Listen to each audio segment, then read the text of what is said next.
Hey guys, welcome back to my channel. I'm Angel. Every day I wake up is just a new opportunity to just be me. Be the me that I've been denied being, be me that I couldn't be. Be the me.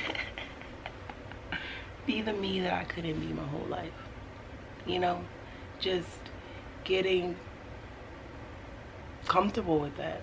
Every day it's new and it's scary and it's just a choice. Every morning is a new chance to choose him.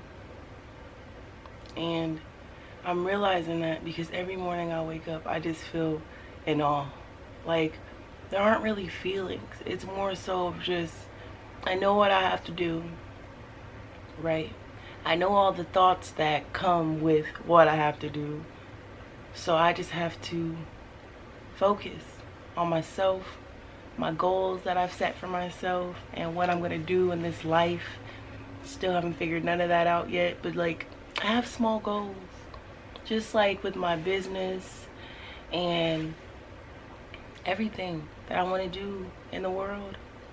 And I'm just realizing that what's important, who's important, and what my priorities are, who I'm not supposed to be around, who I'm okay with being around because I no longer have that need for people, that need for love, attention, anything like that. So it doesn't make me uncomfortable being around people that I used to once like, or we had some, you know, like just somebody I used to just kick it with.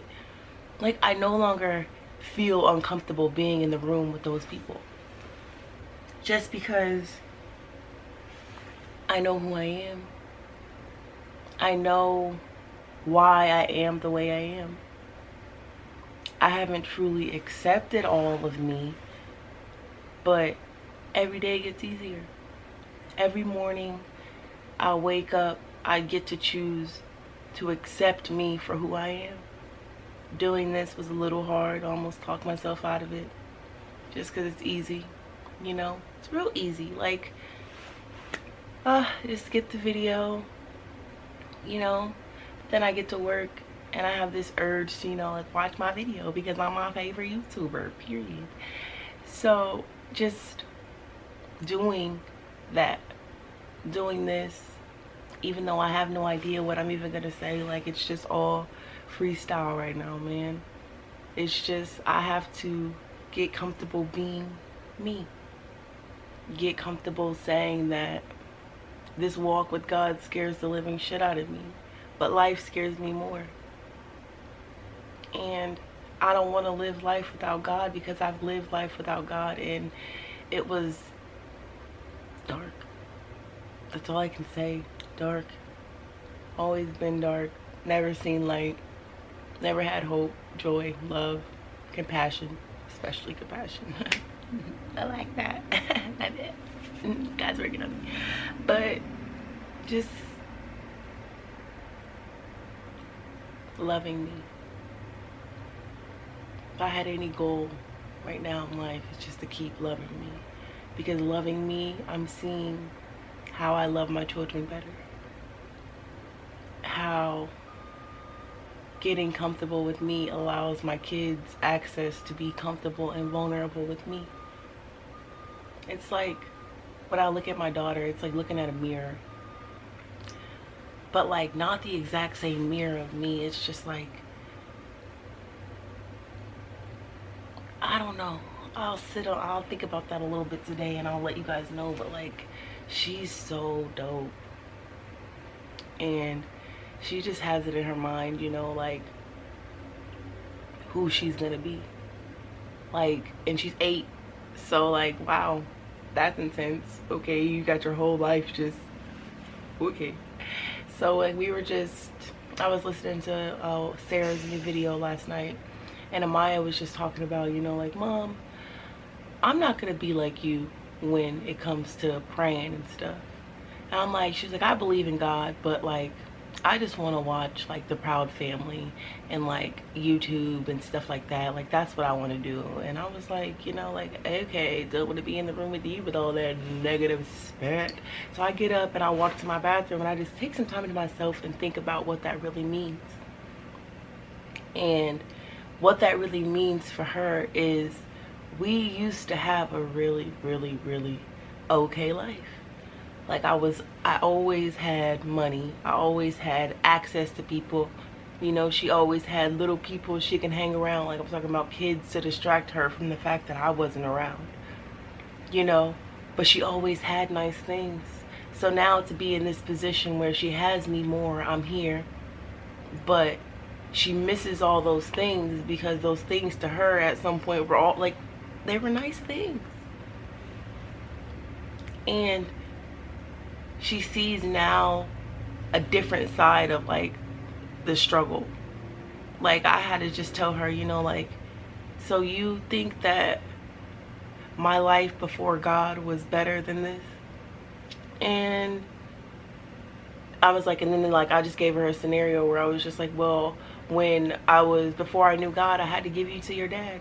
She's like, well, I didn't like that part of it, but like the rest of it was like okay. I'm like, no, but that I was sad all the time, Maya. Mommy couldn't get out of bed every day.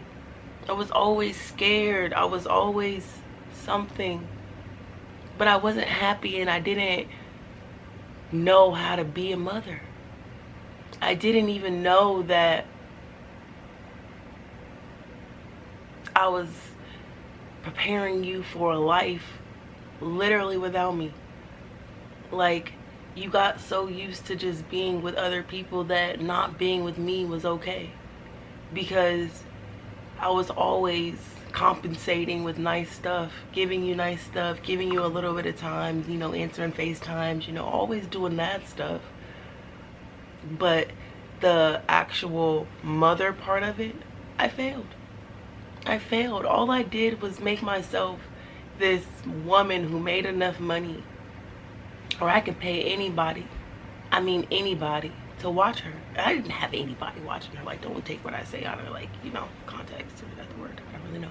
But yeah, don't take it like that. Like, I'm just saying, like, my sister used to watch her. This girl Carolyn used to watch her. We'll talk about that situation. God's still working on me. But yeah, my mom watched her at one point for, I'm talking about long periods of times, guys, like long periods of times. But she had everything, they had everything. So what's your excuse not to watch her? Like, you know, like there's gas in your gun, like you got like like so last night I just decided to pray with her.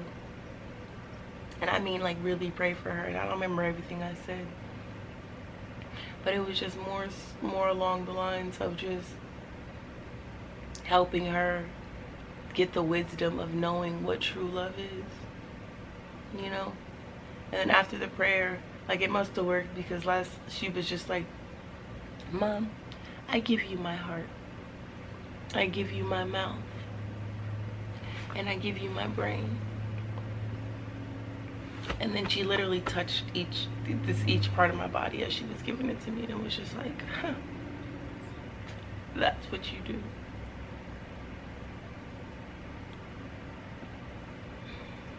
That's what he does. And now that I know that I have these things of hers, she's gonna be different. But like, I have to teach her how to be okay, how to go to him with these things, how to be vulnerable with him with these things, just like having her own relationship with him starting now. Because I can only hold these things. Like, that's all I can do for her, just hold them, because like this is how she can interpret God's love in a sense. So I have to be that voice, the reminder, you know, that praying, baby, pray it away. You got to give it to God, because we are his children and we can only handle so much. And to just be holding these possessions that my daughter gave me last night, these very lively, earthly possessions that we have, like our heart, what we think, the things that come out of our mouth, like this is ours. And she entrusted me with that, with his help, with God's help. I know it was him. That prayer, we were holding hands too. It was so like intense. Like, I'm in intense prayer, but like holding on to those things and letting her have her own relationship with God, not just the relationship that I had with God. It's just how everything's working out. I still don't understand everything about this. I don't really even understand what she meant. I could just be thinking that because I think that. That's how I think. But like, I know it was something big.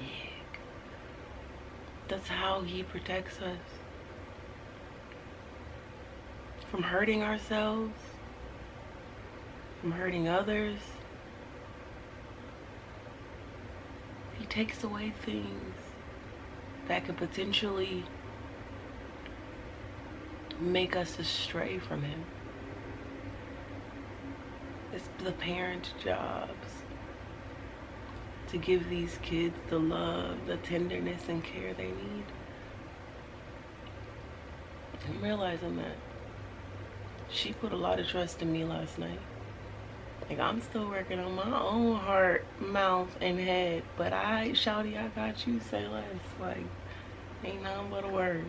I gotta figure this out a lot sooner than I thought. Because she's growing up. She's not a baby. Elijah, he's not a baby. They're smart. And what they are going to do for God is their own thing for God. I have to get them prepared for a life with God. If sometimes I just worry that like maybe this was the wrong choice. Maybe I could have stayed. But it's only because like I said, like, it's easy. This is hard. Being woke is hard. I don't see or hear things the same. My mouth doesn't work the same. My heart doesn't work the same, and I no longer think the same.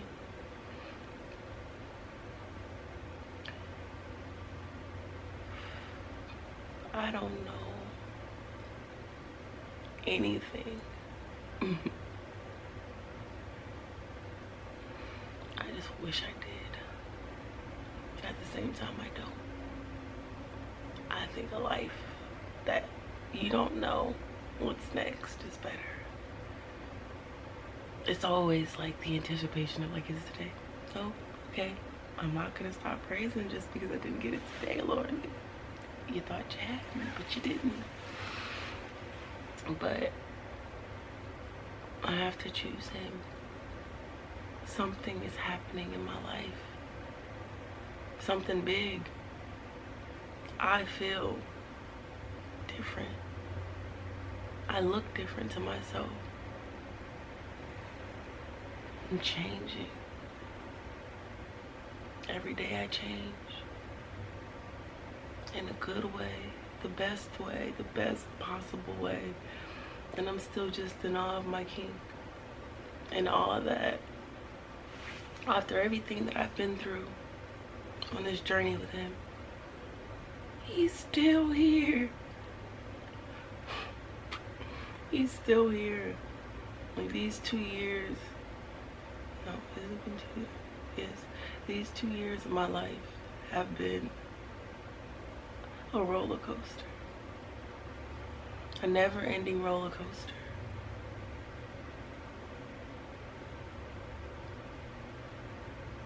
And I'm finally seeing the right way. I'm finally able to not just be on this roller coaster ride,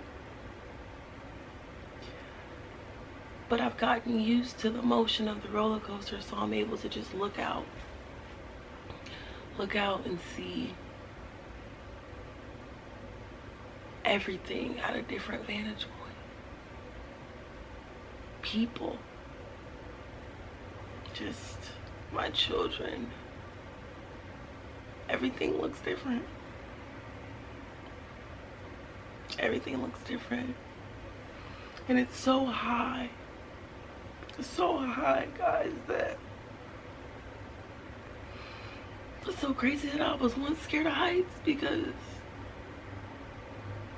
I'm so high. I feel free. I feel like I could just lift my hands and just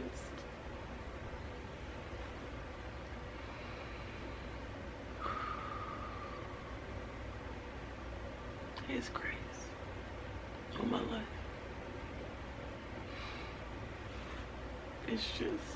It's so beautiful to me. Everybody is beautiful. The whole world is beautiful if they would just look at it the right side up. The whole world's just flipped. Just flipped. And it's meant to be confusing because it's not right. It's not right. It's a roller coaster and I'm so high, guys. You know the intensity of a roller coaster. It's just that stomach dropping, arms up, screaming. Such fun, such fun. But this roller coaster doesn't end. This feeling doesn't end. That stomach dropping feeling, it doesn't end. And once you realize that, you're able to look and see everything that you couldn't see prior. And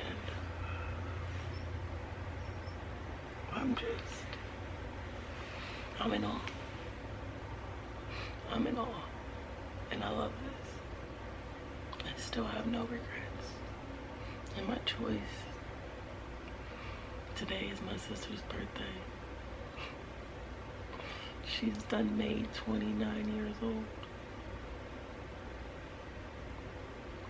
29 years old. Her soul is so beautiful. The way I view her now at this different angle, it's just like I can see her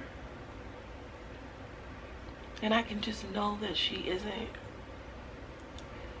her best, highest self. She's getting closer to it. I can feel it. I can see something inside of her just wanting to blossom, wanting to grow, wanting to be free, wanting something more than what she can see with her own eyes. This journey that I'm on because a lot of beautiful women came into my life at the time where I wasn't high. I wasn't drunk. I was just vulnerable, needing something. And they saw my miracle. My sister was one of them. She knows me through and through. There's nothing about me that she don't know. There's no trigger. There's no anxiety that I have that she doesn't know about. I can never hide myself from her. I can never lie to her. She knows me too well. My best friend, my first friend, the person that people tried to tear our bond apart. They only made us stronger. Our whole lives.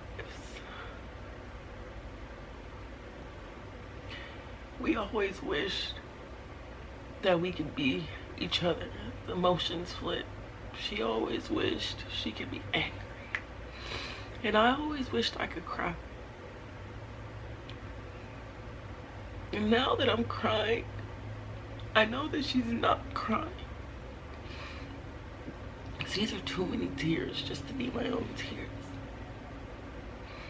So I know she feels numb, empty, lifeless. But that's a good thing, because that's when God can truly do work. And I just have to keep going. This is so much bigger than me, because I'm the middle child. She's my big sister. So I had to watch a lot of horrible things happen to her. So just to keep this thing with God going, it's for her to, because if he can do this for me, he can do it for her. He will do it for her. I don't know when. I don't know how. I know her time is coming, because my time is coming. I can feel it. I can feel it. It's her birthday. Happy birthday to you. Happy birthday to you. Happy birthday, dear Tisha. Happy birthday to you. I love you so much, Cecilia. You mean more to me than anything in this world. I love you in a way that can't be explained in words. I was gonna make a big long post tell you how much I love you. But I don't need to prove my love like that.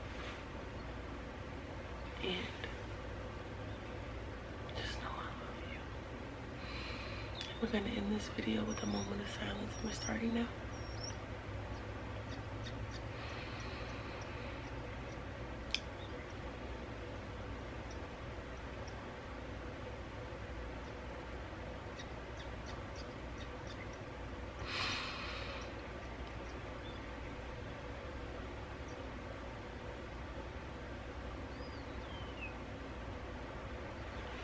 Bye guys, until my next video.